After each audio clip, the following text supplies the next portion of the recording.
Functionality is very important for patients, and we want to reduce, at least a lot of people want to reduce opioid use.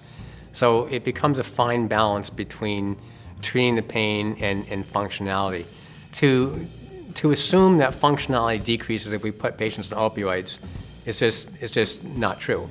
There are patients that do far better on opioids, and there are patients in whom opioids are safer than alternatives. For example, we don't want to put a patient on an anti-inflammatory if they have congestive heart disease, hypertension, and coronary artery disease. They're dangerous drugs. So ultimately, I think that the goal is to improve functionality. But the CDC guidelines, for example, say that if the patient doesn't respond, then you should abandon, if the patient does not improve, if the function does not improve, then you should abandon opioids. I disagree.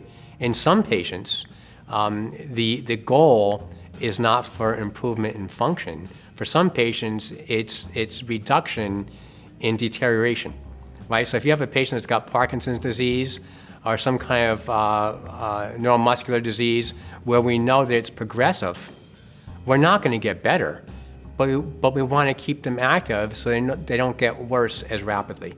So it does become a fine balance. I mean, I think that we can have it both ways. We can have better analgesia and increased function, but you have to have clinicians that are really well-versed and can spend the time with patients in order to keep that balance in check.